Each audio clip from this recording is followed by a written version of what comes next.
Hi everyone, this is Revered Audio and we are continuing exploring Vangelis. And he is a Greek musician. I think quite possibly he is most well-known Greek musician today. And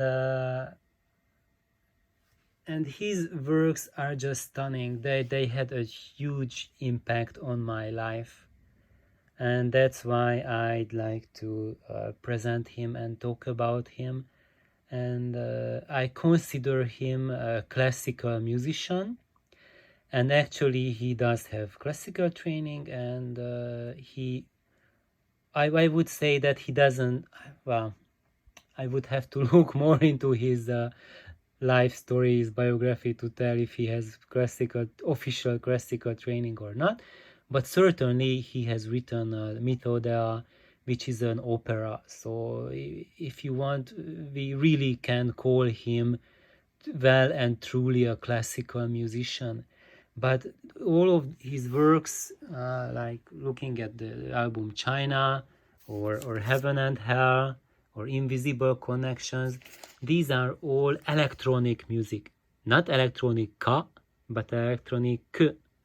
So it means that he is using synthesizers and computers and all kinds of effects that does not involve acoustic instruments. Well, he also uses acoustic instruments as well, and human voices, soloists, vocals, chorus, everything. So he is really well versed in every aspect of music making, and he is a phenomenal genius. I think few people know that he doesn't compose music like people in our era compose, that they work on their computers to create some sounds, effects and tracks, and they record it and then they toy with it, re-record it, and then it's just the process is not creating something coherent, but just toying around with things and just forming it until it creates a single piece. Famous example for that is the Tubular Bells of Mike Oldfield, and he spent about a year in creating it, recording it, and poor Oldfield, he was using reel-to-reel to record, and he used the same tape, and he re-recorded things so many times that when he was ready with it, then the master was completely useless, because he re-recorded on it so many times that the quality was just unacceptable. So it took him an extra half year or so to completely recreate Tubular Bells. So what we heard as Tubular Bells, which was the opening album for Virgin Records, that was truly his second Tubular Bells. The first one no one has heard apart from Mike Oldfield. And so I'm not saying that there's anything wrong with Tubular Bells, because it's an amazing album, and he's like super inspired.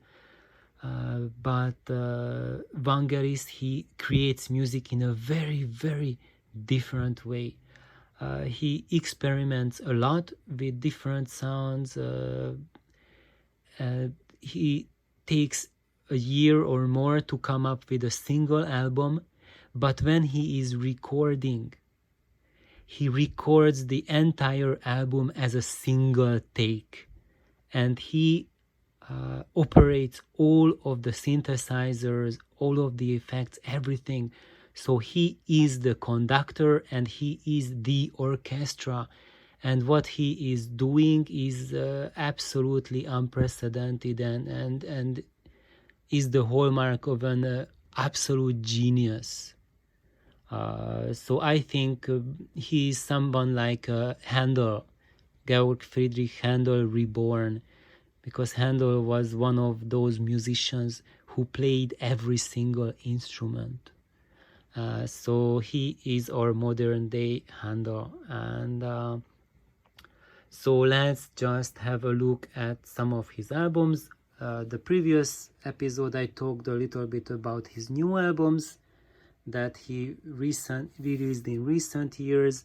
Now let's introduce you to his two albums, which are the unofficial albums, The Dragon and Hypothesis. And these ones came out without his permission. So these are his unofficial albums, and they are really awesome. They are more in the progressive rock type, so it's a little bit unusual for Vangelis. But look at the cover; it's really awesome, really phenomenal. And look at Hypothesis; it's like the science fiction of the 70s. It's really fantastic.